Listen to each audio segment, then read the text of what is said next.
Hey everyone, welcome back to another episode here at Bulletproof Selling. My name is Sean Rhodes. I'm the Chief Sales Sergeant here at Bulletproof Selling and author of the book Bulletproof Selling, a guide for systemizing sales on the battlefield of business.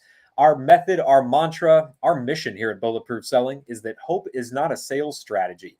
As my work as a Marine Corps war correspondent, being able to embed with the highest performing teams across all branches of the military, my job was to study how these folks were able to accomplish the impossible. What were they able to do to not just stop the rounds from being fired, but to make sure that they always had the advantage in some of the most stressful and dangerous places on the planet?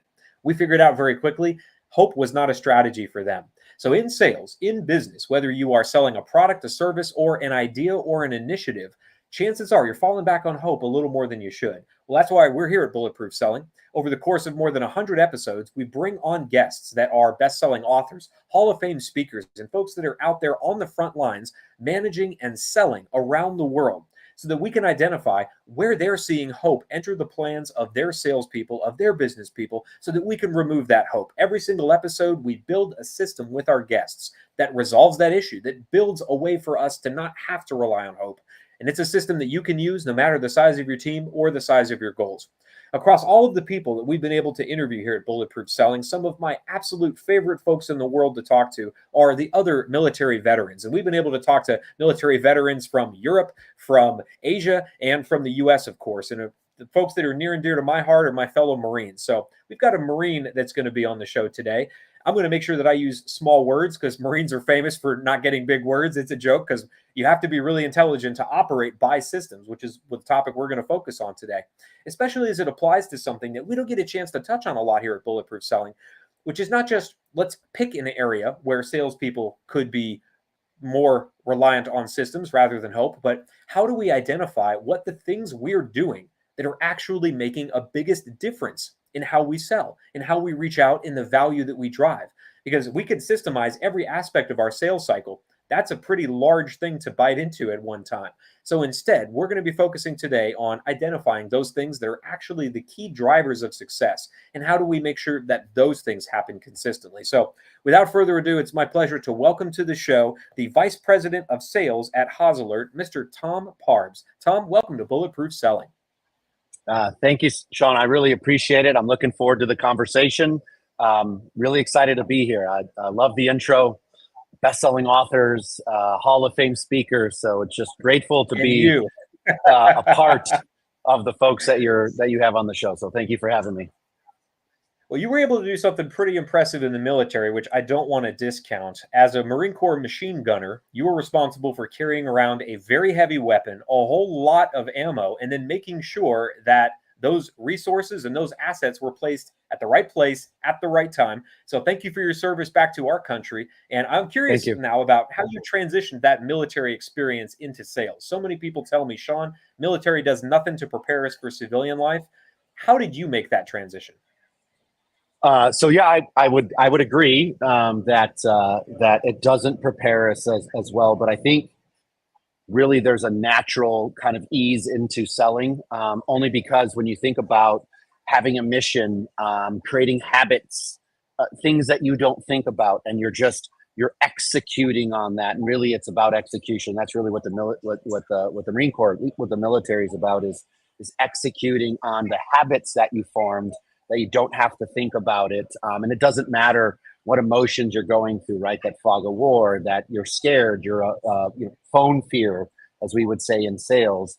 You can trust that you've developed habits that put you in the best place to succeed, which obviously in the military, we can win more of the firefights. More of our brothers are coming home, alive with us and things like that. So I think it's just a natural kind of segue into it. Of course, didn't realize it at the time, but then when I'm in the thick of it, getting into sales, right, 22 years ago after I left the Marine Corps, I started realizing there's a lot of great things that I learned here that can be applicable in the sales world, and it's generated a lot of success for myself, as well as a lot of success for the folks that I've had the honor of working with, and then serving as a leader as well.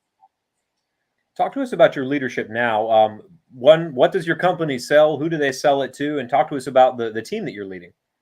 Yeah. So, our company, we're a road safety organization. So we make the roadway safer. So our the industries that we're selling into, who our end customer is, would be the automakers, to receive, right, our ground truth information about our other customers. So if you think of our, what we call fleet, that's going to be our fire departments, our law enforcement agencies, our emergency medical, our towing and roadside. So our roadside first responders, our road builders, so roads, bridges, tunnels, garbage, waste, and refuse, our utility contractors, our traffic safety, traffic control, our school buses, our postal and parcel delivery services. So those men and women that are basically, their roadway is their office, they're actually at an alarming rate nearly struck or actually struck, injured, or killed at an alarming rate daily, weekly, monthly. And it's a problem that's persisted and keeps getting worse.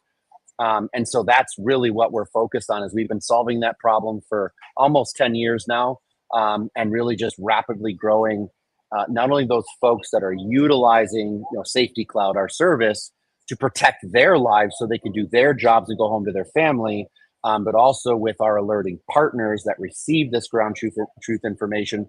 And the byproduct is it actually makes the roadway safer for just everyday folks like you and me, Sean, right? Like when we're motorists on the roadway, the byproduct is everybody's going home safer to their families. So, and if you think about, right, you and I, but being military folks, we selflessness, and doing things for others. What we do here kind of really aligns to kind of who I am as a person, the fibers of my being, and so it's a real win-win. And I think that's contributed to a lot of success that I've been able, as a part of this team, this amazing team, to be able to bring that passion and that kind of structure and execution style that has made us very successful. So currently today, so when I got to the company about 4 years ago, so we started in 2015. I want to say really started getting our first customers around 2017. And then around 2020, which is when I joined the company, the CEO and the co-founders like, hey, we have product market fit. We know there's an appetite for it, but how do we go sell it, right? How do we really grow that customer base? And I had, again, I just grateful for the opportunity to be able to join the organization, and started with a couple sales reps and really just kind of dug in. What is our mission? What is it that we need to accomplish? And if we can understand that mission, all right, we know the things that we have to do, the activities, right, the steps to take to accomplish that mission. But our North Star became accomplishing the mission every single day. And the byproduct were the results that we were getting. And then obviously using that success and then growing the organization. So, we grew from about 138 customers, again, in 2020, about mid to late 2020, to about 3 years later. So about 8-9 months ago, over 3,300 customers. And I think to date, we're in excess of 4,000, active customers that are on the platform. So just really, really rapid growth. And we're ready for that next stage. And so, several months ago, we determined that there are other industries that we can sell into. We haven't been approaching them, but we have a battle plan that works really, really well, that accommodates our customers. So real partnerships, that's what we've done for our core. And we can kind of take that machine and that battle plan, and then just pick it up and drop it into these other industries. And that's what I'm doing now, right? I oversee and have been building out, not to be cliche, the go-to-market for our new markets, as we call it. But it's industries we know that we can serve. They're literally and figuratively dying for a solution like ours that's going to keep them safe, protect the well-being of their employees, and protect their organization. And then just building those teams there. And again, it's we know a process, we know the plan, it's worked. We're very flexible. So identifying, what do we lean into that's working really well? And again, it's been working really well. And, we're rapidly growing those industries as well. So it's executing on what good looks like, things that we know we do really well, looking at the data so we can understand if we need to adjust, right? Semper Gumby, as we used to say. But ultimately, It's executing on that plan and being very, very, very consistent at it, and then trying to be better every day, be better a little bit better today than we were the day before. And it's been working for us. And obviously we've grown significantly as an organization, and we look forward to continued growth with the partnerships that we have with our customers who we're protecting. So you've had a lot of success growing your customer base, and now they've put you in charge of expanding into a new market, and that's going to mean doing the same things that led to success previously. Yeah, I see a lot of salespeople when they're opening a new territory or they've been given a new product to sell. Hope enters the picture, especially if they've been successful in the past. So for yourself and for the team you're standing up, whether it's new people or whether you're bringing over some sales veterans, so to speak, where do you see salespeople falling back on hope as they enter a new market? Where does their previous success sometimes give them the wrong impression about what it's going to take to succeed in the future?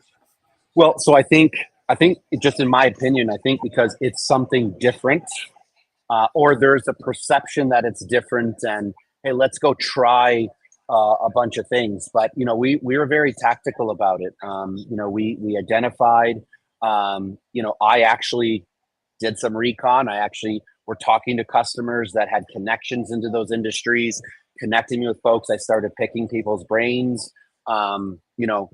When you're looking at evaluation decision processes, what we call the buying committee, right? Who's involved in that evaluation process? Really keeping it simple, who's a part of that buying committee? What are those titles like? We started doing a lot of research, like looking at job ads for those titles. So what metrics, like what's a day in their life? And that's something that we did as a course. So, in what we built so rapidly, even 4 years ago, we got really right with our deal buyer persona, really kind of Sun Tzu, right? Like knowing they're not our enemy. I just want to make sure I'm clear, but just knowing the other side, because they don't care about you or your company. They more care about themselves, and they start to care when they know that you can help them.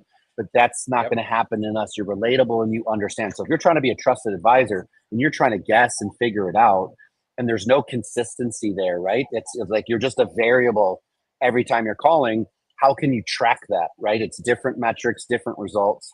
And so we just needed some foundation so that we could plug that into the process, right? And the things that we know generate success. And then once we did that, it's been off to the races, right? So we know that's really what I want to talk about, Tom. The idea that we're doing a lot of different things in sales, and there are a few of those things that are the primary drivers of success. And for you, it sounded like it was a lot in tying in what does your ideal buyer profile look like? What are those job titles? What's a day in the life of this person like, so I can understand their challenges?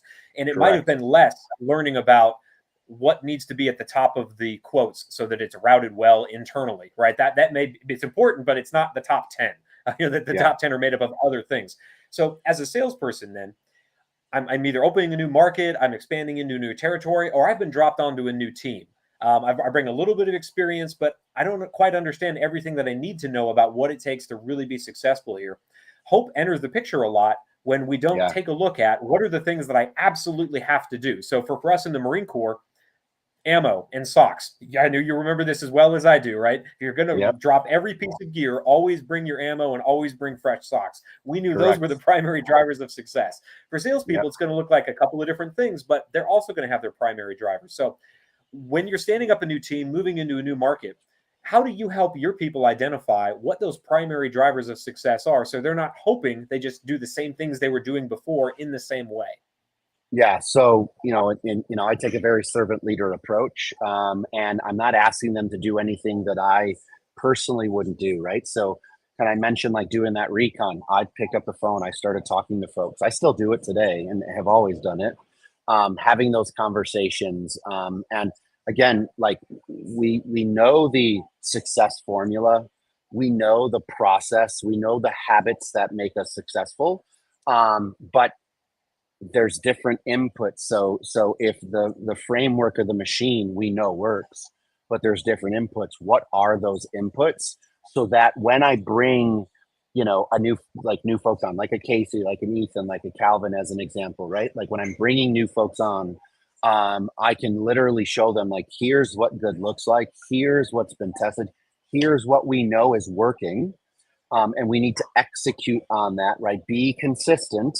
And then the data that we're getting back from that, like the underlying data that we're getting back from that, helps us to, okay, how do we tweak this? Really just becomes adjusting, knobs on the assembly line at that point. And then really, since we are talking about these are human beings, I'm aligning myself to their professional goals and their personalities and things that they want to accomplish, the future that they want to create.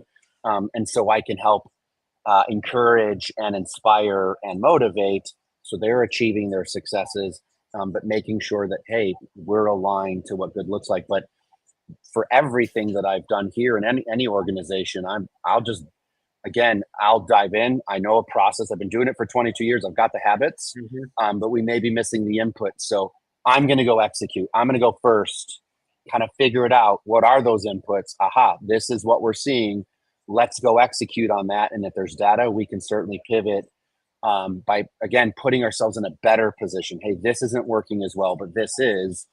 Let's pivot so that we're always putting ourselves in the best position to win versus so lose, let's which talk is about what we were actually doing in the building military. a system for this as salespeople, because I think I'm opening up a new territory, new market, on a new team, selling something new. I want to make sure that I am, to your words, consistently executing on what works. That means I have to identify what works instead of just winging it, hoping my next deal, all the same things that I did on that last brilliant deal happen again. And that, as we well know, doesn't work on the battlefield, and it doesn't work in business. So with all the things we were taught in the School of Infantry, when we were out there in the field on deployments, very little of it was stuff that we were inventing on the fly. A lot of it were systems that had been passed down to us because we learned the hard way in Vietnam or in Beirut. Don't do that with a machine gun. It's going to end poorly for you.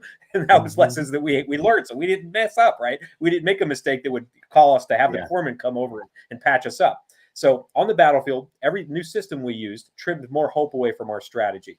Here in selling, every new system does the same thing. So we use this acronym TRIM. We're big on acronyms, right? So the T in TRIM is the trigger. If I'm trying to determine what are the things that drive success, if I had to eliminate everything else, only do these things as a good base point to drive success as I enter a new market or I'm selling into a new territory, what is the trigger for this? Is it when I'm assigned that new thing, that new product, that new service, that new vertical? Is it happen somewhere else? When do I pull this system off the shelf so that I can begin to use it as a salesperson? Yeah. So I think the thing that's worked really well for us is the system that we used in, and I think we have a little advantage, and maybe we don't, but maybe I just see it as an advantage, as every industry that we serve, even if it's new, has pretty much the same problems. And then just like in the public safety space, if you're thinking about fire, the buying committee there is slightly different. It's going to be different than the buying committee, let's say, in like a road builder, somebody that is out building roads.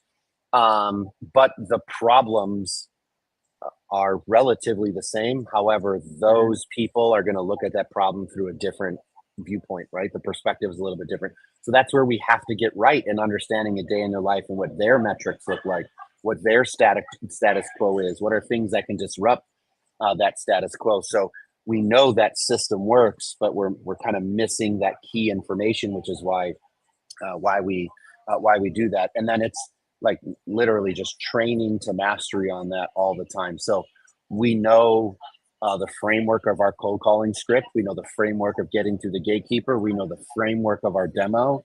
And those systems have done really well for us. And when executed on, again, consistently, you'll see top performing people here. I mean, we've not missing months, not missing quarters, not missing years. And then we'll see, to your point, where people get away. We've seen reps get away from that system, and all of a sudden they start missing. All of a sudden they start falling behind. All of a sudden like you said, they may not even know that it is a system. It's just what we've done on deals past, but it's never been codified. It's never been required. It's just best practice, right? Well, if I'm not training to it, I can't scale it. I can't improve it over the future. So if the trigger in this is identifying the problems that are shared by all of my potential prospects, we can move into the R in TRIM, which is making this a repeatable process. So our process here is then identifying what are the things I've done in the past that I need to carry forward into the future. What are the Yep. 4 or 5 steps that you would walk a rep through to identify those things? So look at your past 3 deals and figure out if you had to do something consistently in your next 3 deals from what you've learned, what are those things? How would you Yeah. walk a rep through doing that? Yeah, so that's great. And so obviously, so that they don't have to just like memorize or create a habit around it. Certainly it becomes a habit.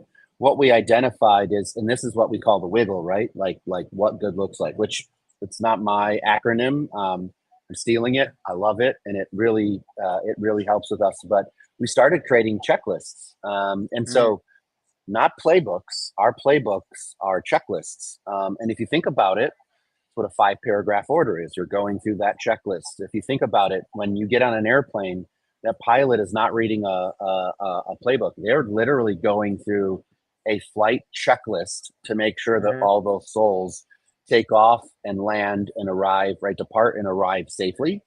Same thing when you go in for surgery. There's a pre-surgery checklist. There's a during surgery checklist. There's a post-surgery checklist, and these are, these are folks that have lives that are in their hands. And same thing, we're going through those checklists in the military, right? Ammo, socks, right? The gear checklist that you go through.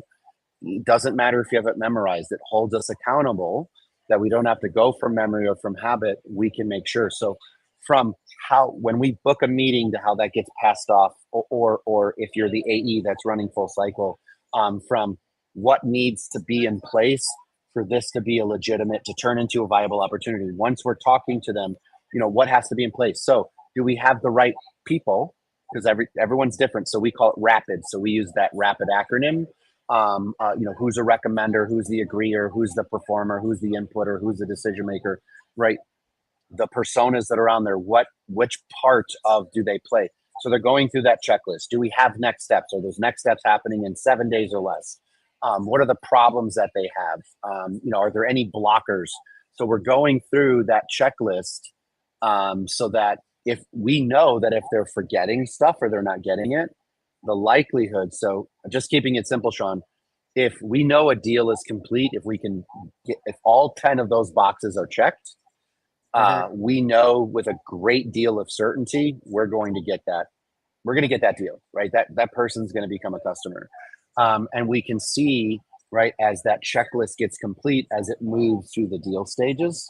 So almost like a scorecard, right? So Yeah. we know that there's less likely if we have one of the, it's not 10, but if there's one of those 10, the likelihood of it closing is not very likely. But if we have 8 of those 10, now there's a better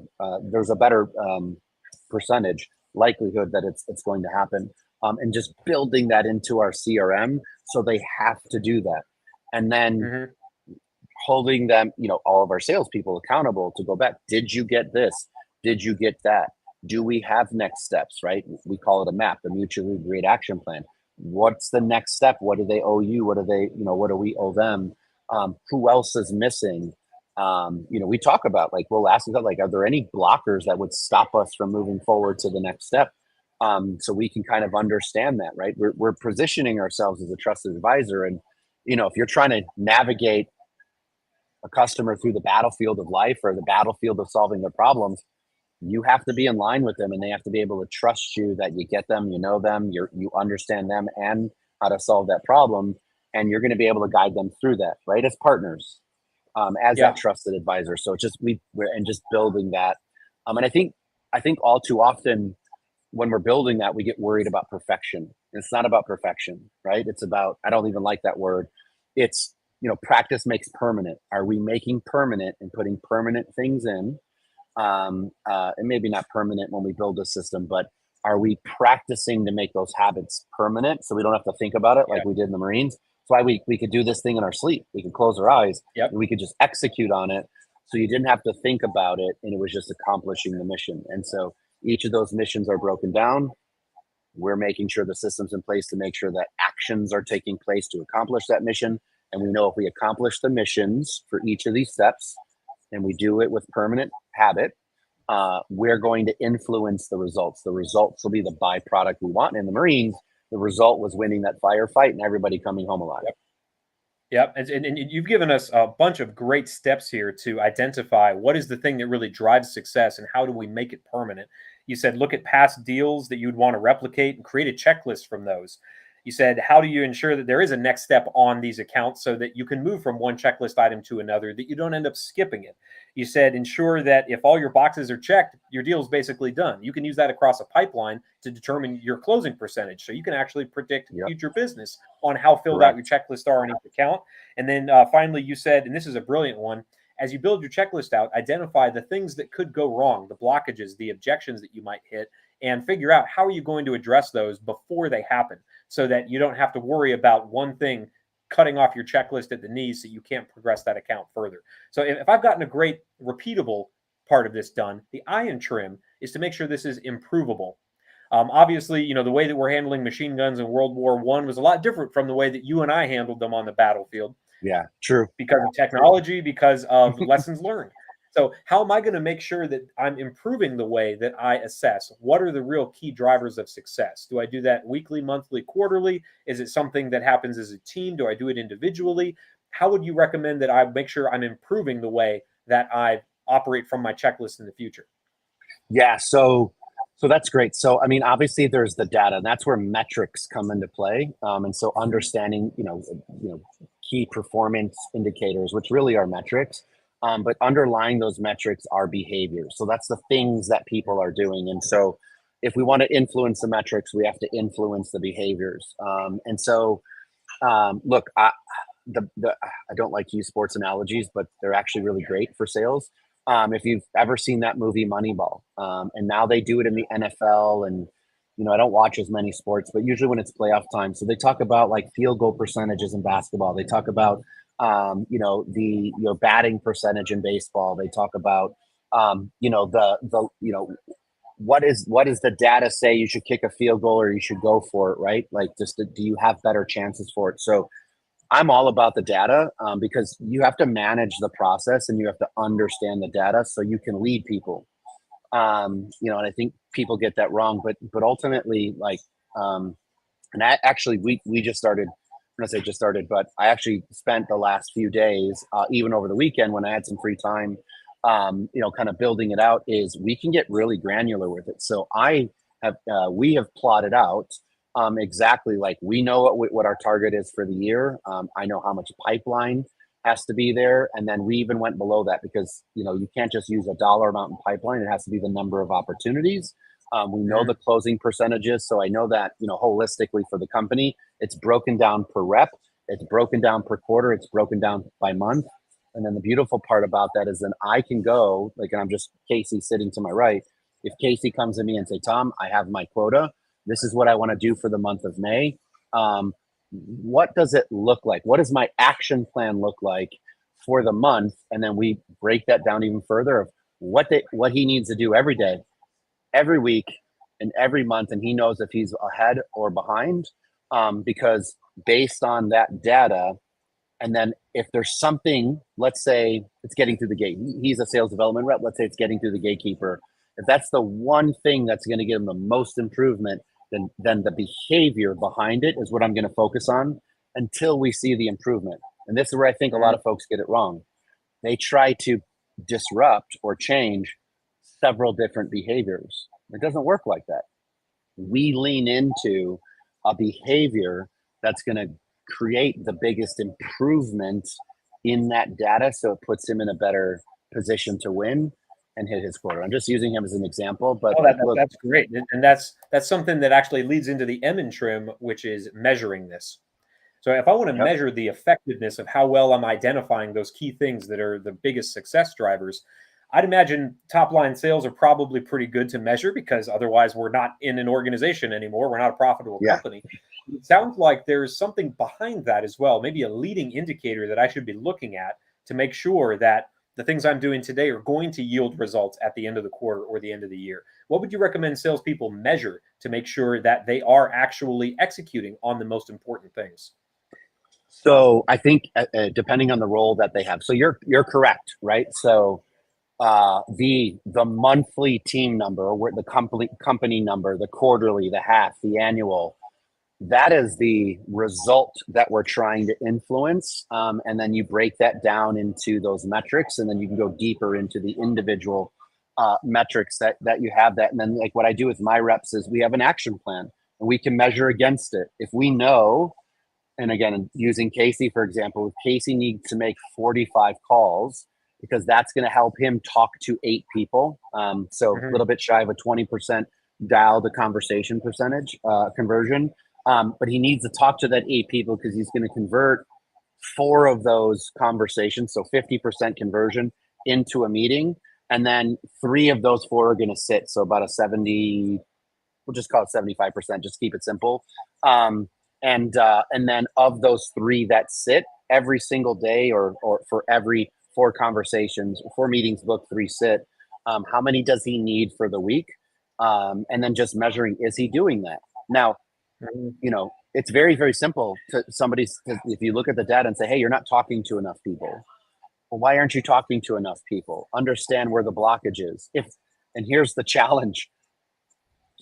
Holistically in the sales world, while people aren't having enough, because our mission for an SDR is to talk to somebody. Our mission for an account executive is to run those meetings and then manage the pipeline. That's the mission. And then we influence the result. The result is a byproduct, and we can see, but we're often not talking to enough people because we're not doing enough things to talk to people.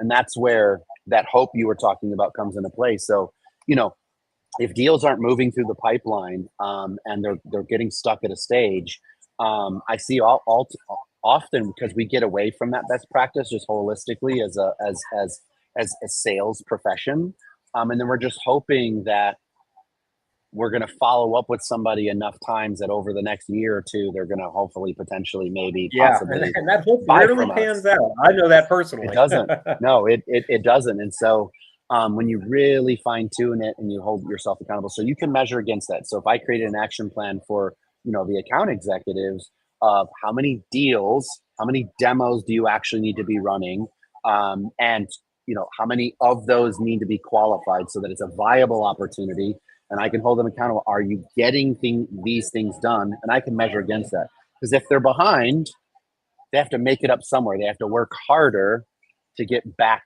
to even the mean. And if they're above, that doesn't mean you need to let off the gas. And I think that's where some people, and this is what we do really, really well, keep doing it because I'd rather be ahead, right, than having to put in extra effort because I've fallen behind. You see what I mean? So keep executing on those checklists, man. That's brilliant. So we've got then a full system built now for how do you identify those key drivers of success and make sure that they are continuing to be applied. So it's not just something that happened 3 deals ago when we wonder, why aren't we getting those results anymore? If you take the time to do what Tom is talking about, it happens. So Tom, the great system here, man, but how do we find out more about you? If people want to connect with you online, they want to learn more about Haas Alert, how do they do that? Yeah, so I'd love to say like some of your other guests, well, go read my book. It's a Wall Street bestseller. No, I'm joking. I have nothing but respect for that. So if you want to learn more about Haas Alert, you can go to our website. It's haasalert.com, and that's spelled HAAS alert.com. If you want to connect with me on LinkedIn, it's just LinkedIn, Thomas Parbs, Thomas, last name Parbs. And you should, you know, I think if you're good at what you do, my cell phone number can be found through there. My email address can be found. I'm tom@haasalert.com. You know, I'm the president of the Blaze Chicago chapter. So I host, you know, quarterly meetings. If you're in the Chicagoland area, come out. It's free. We have great keynote speakers. We have great, you know, kind of just networking opportunities.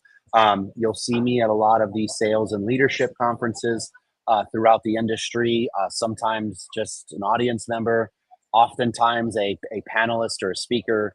Look, I think we can all get better together. That's the one thing we learned in the Marines. It's you know, we're in the trench, regardless of what title that you have, what rank you have. We are in the trench together, and it's all about the people on your left and right. It's that togetherness, that one band, one sound that actually keeps us moving forward. So if I can help in any way, reach out.